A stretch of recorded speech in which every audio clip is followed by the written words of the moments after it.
Oak City Move is a podcast on WKNC's 88.1 FM HD1 Raleigh where we highlight people and organizations creating positive change in the Triangle and beyond. Oak City Move can be heard on air every other Monday on 88.1 FM HD1 Raleigh or online at wknc.org/listen. For episodes and more information, go to our blog at blog.wknc.org or follow us on SoundCloud at WKNC 881. Hello, 88.1 WKNC Raleigh. The song you just heard was House of Mango by Surf Ninja 3. I'm Sophia Magnanini, your host, and you're listening to Oak City Move. Today we are joined by a very special guest, Alicia Carlucci, founder and chair of the Friends of Wake County Animal Center. So first off, I just want to thank you so much for joining me. And if you wanted to explain what the Friends of Wake County Animal Center is for those who may not know.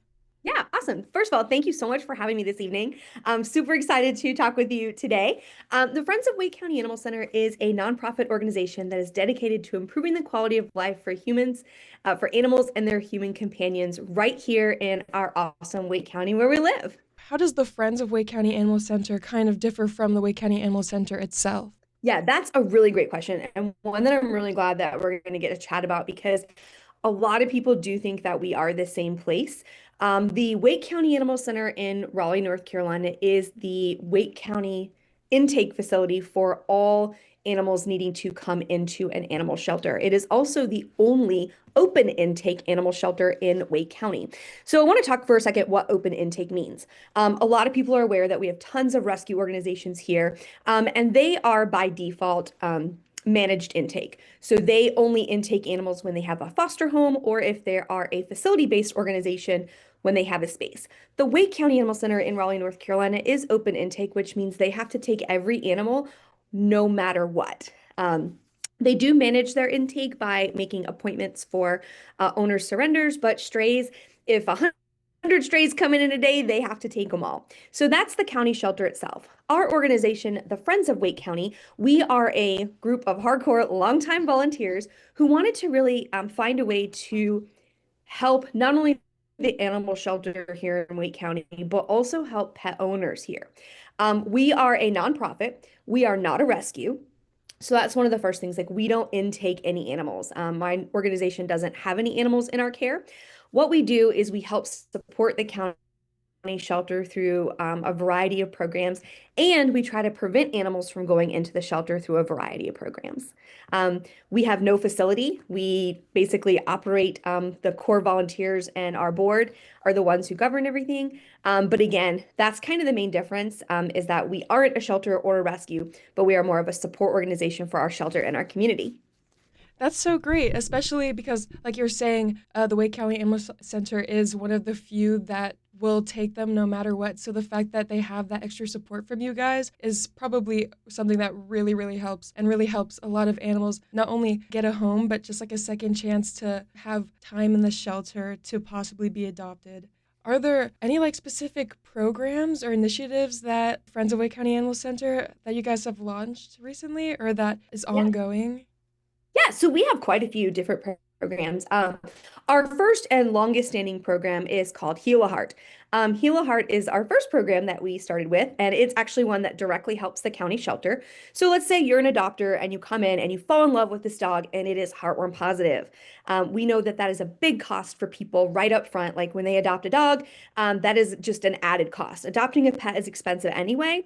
The county shelter tries to make it as affordable as possible by covering all the basic vaccinations and spay neuter. But knowing that they're going to be heartworm positive knows there's going to be ongoing vet care to treat that condition. And it needs to be treated because untreated heartworms can unfortunately cause an animal to go into heart failure. So we have a sponsorship that we will pay a new adopter's vet to help them get treated for the heartworms. So let's say you come in, you adopt a heartworm positive dog, you get our contact information, and once you're ready to treat your pet, we will actually pay that veterinarian directly a portion of what our sponsorship is. Our standard sponsorship right now is $600. It's made a really big difference because of how we see the increase in adoptions of heartworm positive dogs. And we've gotten lots of great feedback from people that having that sponsorship has allowed them to actually adopt.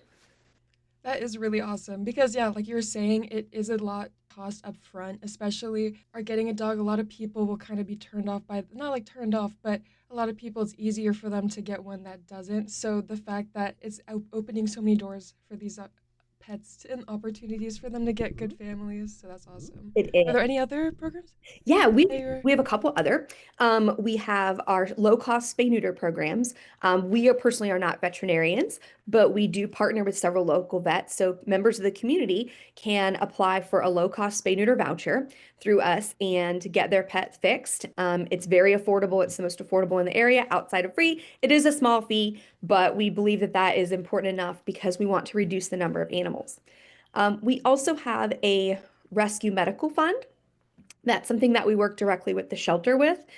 For instance, literally last week, we just had a dog who came into the shelter who has double torn ACLs. And if anyone's been following our pages, they've been hearing about this dog named Classy and how she needs about $10,000 worth of orthopedic surgery. That is not something our county shelter is able to provide. She's a great dog. She's in a great foster home. And we believe that by getting her the surgery, it's going to make her adoptable. So we will do with that. We'll work with the shelter with specific medical cases. Additionally, when animals come in that may need care way above and beyond even what our organization can do, we will offer sponsorships for rescues to be able to pull some of those hospice cases, those high needs, some of those hit by car dogs that are going to need a lot more time to recover. And we try to provide some sponsorship to help those local rescues take them. That's amazing. Honestly, so sweet to hear also that you're giving them these second chances, and especially for the ones that are really in need, are helping them even if it's too much. You guys are doing a lot. Additionally, some other ones that are a bit more community focused. We do have a program called No Empty Bowl. And that program helps support pet owners who might be facing just some difficulties financially. And we don't want them to surrender their pets. They love their pets, they're their family. But if pet food is something that they are in need of, we will help support them temporarily through like a job loss or a job transition. Or maybe they were super sick and they missed work for a couple weeks and their paycheck was a little bit smaller. So we do provide temporary pet food relief to families in need. And then we also have a community outreach program. We have an amazing volunteer who goes out in the community and works in specific areas to talk with pet owners, to educate them, and to help encourage them in situations where they might need some additional support. No, that's awesome. Especially, I love you just kept coming out, but that's amazing that you guys have so many different things that help the community and these pets to help get adopted and find forever homes and to keep those pets healthy in those homes. Really great. And I can only imagine how much work it is for everyone in it. Yeah, we one thing is that we have no paid staff. All of us, including myself, we're all volunteers. We give our time, all of our board, we're a working board. So all of us give our time free of our own will. We do not get paid. And it's based off of our board members and our volunteers who make it happen. And we couldn't do it without them. So nice to hear also that you guys are just doing this. Just seeing them get homes is enough for you guys and helping people and animals, which is something to admire. But I know, like you're saying, you guys do so much to help the animals from the shelter get adopted. What do you think that some people misunderstand about adopting from a shelter in the first place? Yeah, that's a great question. So I've also, as like I said, as a volunteer at the county shelter, I've actually been there almost 18 years as a volunteer. And so I've gotten to see kind of over time what are some of those misconceptions that people might have. And one of the ones is that all the animals are like abused or damaged in some way, and that they're going to take a lot of work to become part of their family. And that's not always true. Many of the animals were just people's pets that they fell in hard times, or they moved, or a life change, and they had to they had to surrender their pet to the shelter. And so I think that's one of the misconceptions is that the animals there are somehow like second class citizens or something that they're not, the best Yeah. dogs. And having personally two of my dogs came from the shelter and they were the best pets and they were just amazing. And I'm so glad I got the opportunity to adopt them from there because they were just wonderful family members for us. Exactly. I feel like so many people have these misconceptions, like you're saying, like they're secondhand citizens or there might varying problems that come with them. But in reality, dogs are just like, or animals in general are just very sweet. And if you treat them right, like they just want a chance to be loved. And so helping them, especially when they've had harder times and like come from that, helping get that forever home is even more meaningful than, well, I don't want to say breeders, but in a way sometimes. And a lot of people, actually, another misconception that's really common is that the shelter doesn't have purebred dogs. And that's actually not true at all. Right now, at this very moment, we have a couple. We have a couple purebred huskies.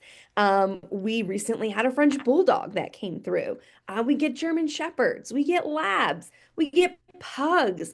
I mean, we get all different breeds. And of course, those animals get adopted quicker than, maybe like a pound or a pitty mix or something like that. But it certainly is to go buy a dog from a breeder when reality is if they check their local shelter periodically, they might just find exactly what they're looking for. Exactly. And sometimes, even if they go and look and they might be thinking about getting a specific dog, and then they might meet one and play with that isn't what they were thinking, but it becomes their forever one that they just like fall in love with. So it's really about giving them a Absolutely. chance. My next question was going to be, how does your organization help animals who are harder to place, like seniors and those with medical needs? But I feel like you did kind of go into that. Do you guys have any programs or any opportunities where you help educate the community about animal welfare? Yeah. So we actually will go out, we'll do events. Most recently, back in the fall, we did an event out in Holly Springs where we just have like a booth at like a pet festival or something like that, where we not only talk about our programs, we also talk about what the shelter does, and encourage people to go there to adopt. So we do get out in the community periodically throughout the year, at least a couple times, at some of these big pet events where we'll have a booth and we'll be there to talk to people about our programs, about what we do, about adopting animals. And even we also will tell people, sometimes if they're looking for a specific breed, they might say, hey, I really want a dachshund. And something that we might be able to do is say, hey, we actually don't have one right now at the shelter, but did you know there's a dachshund rescue in North Carolina? There's, this breed rescue, there's that. So we'll also educate people on those respects if they are someone who wants a purebred dog. There's some really great purebred rescues right here in our state that we can refer people to as well. No, that's so awesome because especially it's like a purebred rescue is very different from breeders, which is also really awesome because it's like you don't have to go and give your money to these people that might be doing things in more unethical way rather than helping dogs get a second chance at rescues and stuff like that. So that's really awesome. What is the day-to-day operations for a volunteer? So I think that that would be kind of twofold because for our Mm. organization, the day-to-day operations is, like I said, we don't have a facility. All of us have regular, I call them real people jobs. Um, and so a lot of us, I will say like my team, we chat every single day, multiple times a day. And so, for us, the workload really depends on when cases come in, when we have events, when we have major things going on.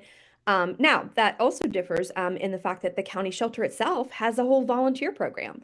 I'm a volunteer there as well as our entire board is. And so for that, it could look very different depending on what someone would like to do if they decide to volunteer at the county shelter. For the Wake County Animal Center, they can walk dogs, they can cuddle cats, they can be adoption counselors, they could bathe animals. There's literally volunteer jobs where they just stand out front and greet people when they come to the animal center. And so if anyone is looking for volunteer opportunities, I would love to recommend the Wake County Animal Center as a volunteer place. I love that. And like I was saying kind of earlier, besides just fostering, I have volunteered there quite a bit, couple times. And it is just such a nice space as well, community. Like everyone there is super nice, super sweet. And it's just a great staff, great bunch of people. But I can imagine working, like you were saying, real people jobs on top of also doing this stuff is very challenging. And are there any other like main challenging or challenges that you'd like to talk about that you guys have to deal with? Misconceptions, lack of funding, or anything that your team's currently working to address? Yeah. So naturally, every nonprofit organization is going to have the issue of funding. As a nonprofit, like I said, we do not, we don't have a facility, but we do have all these programs, and we run about a $200,000 a year budget that we spend on helping animals here in Wake County. And all of that funding doesn't come from government grants or anything like that. It's all private donors. So, for instance, like the dog that we most recently did, we have been fundraising for her surgery for a couple weeks. And so fundraising is always a challenge. And of course, we always do accept donors to help our organization, but that is always going to be a challenge. And I think that's not exclusive to us. I think that's nonprofits in general. And we try to make it clear, like on our social media pages, at events, we try to tell the public the things that we do because we feel like that helps build a connection. So that they feel good about the funds that they donate. And we try to show our donors, hey, here's an animal that we've been helping. Here's a case we've been helping. Here's what we're doing with everything so that they know that every penny that they give to us is being utilized. That's awesome. Because, yeah, like you were saying earlier, I feel like for every nonprofit, it is kind of harder for the funding and the donors. But it is really great when you can see that the community, like through volunteers and donations, that how much they care about helping the animals and helping you guys get them good homes. And so that's kind of, even though it's super hard work, it's kind of a little bit of a not satisfaction, but something nice to feel like when you see the community really cares. Yeah. And for anyone who's listening right now, what are the best ways to get involved or support your mission? If there are any, or are there any specific types of like items that you need right now, donations, volunteers, or fosters? That's a great question. So I can kind of speak twofold, both for the county shelter and for our nonprofit. Obviously, for someone who wants to give some time, I would highly encourage them to become a volunteer at the Wake County Animal Center in Raleigh, North Carolina. They accept anyone who's 18 years in age and up.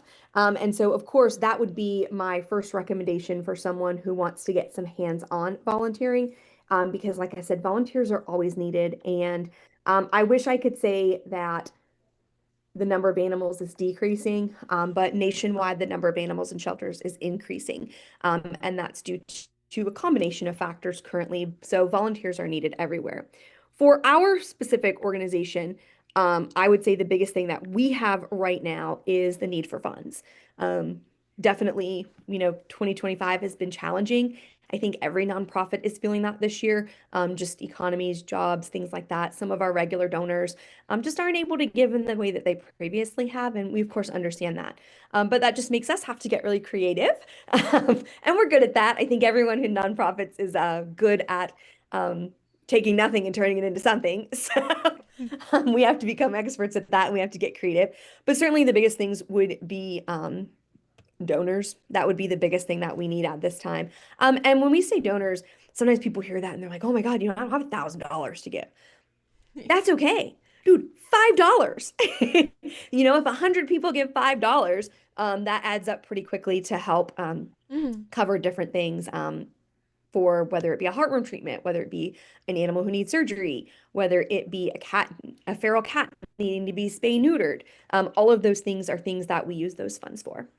And like you were saying, I think that's really important for people to understand. No matter how much you give, you're still giving and it will add up. So it's not like you have to make these huge donations at a time, but you could do little by little or even just giving every month or something like. And that is definitely something we do have an opportunity where you can become a monthly donor and you could literally give as little as $5 a month. And people think, oh my God, that's nothing. But really, that is truly something. And it's small enough amount where you don't notice it coming out of your monthly budget. But if, we get 100 people that do that every month, that adds up very quickly. So even if you give, or if you just want to do a one-time donation, we are appreciative of anything.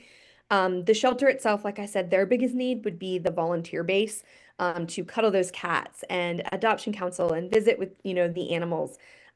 But for us, the biggest thing is funding because we cannot do our programs without that funding. And that's good to hear. So any listeners are listening, hey, donate, volunteer, do it all because who doesn't love animals? Exactly. And helping. As we kind of come up towards the end of our chat, if there's one message that you wanted to listeners to take away from this interview, what would it be? Or if you wanted to add anything else after that. Yeah, the biggest thing is, if you've been thinking about wanting to get involved in animal welfare, animal rescue, I would definitely encourage you to do it. There's a lot of people say that they're afraid of getting involved because they think the shelter will be a sad place. And really, I want to encourage you to think the opposite way, that you have to remember that these animals, the time that you spend with them when you become a volunteer is incredibly important. You increase their happiness, you increase their happiness while they're at the shelter and their stay, and you get to help them get a new home. For us, the biggest thing I want to say for friends is that, you know, we want to continue to help support our community, and we also want to continue to help our shelter. And we would appreciate anyone, if you're interested, you can follow us on quite a few different ways. We have a very active Facebook page, Friends of Wake County Animal Center. We are on Instagram. We also are on TikTok. Oh, no, I'm sorry. We're not on TikTok yet. We're not there. Our board, Soon. yeah, our board, we're a little older. And so we're not on TikTok yet, although we probably really should be. We need to get some younger folks involved to help us on there. We are on Twitter, we are on Instagram, we are on Facebook. We have a YouTube channel where we share a lot of different things that go on. And of course, we have our website, friendsofwakeanimals.org. And that's a place that you can find out about all of our programs as well as make donations. Perfect. Thank you so, so much for coming in and talking to me about this. It's so important for the community to learn, especially that what they can do to help the animal and the animal center. And so it's really awesome. Thank you so much for what having you guys are me. doing. This has been a wonderful opportunity. And again, anyone who's interested in learning more, you can check us out on any of our socials and contact us with any questions. And thank you for what you guys do, because it really does make such a big impact in helping all these animals. And it's just really amazing and awe-inspiring. Thank you so much. And again, thank you for the opportunity. Appreciate it. Thank you all for listening to this episode of Oak City Move. If you're interested in listening to this episode again or to past episodes, you can go to wknc/podcast.org and come back to listen to Oak City Move every other Monday at 9 a.m. Mondays. Yep, 9 a.m. Mondays. I'll say it again. But have a great day.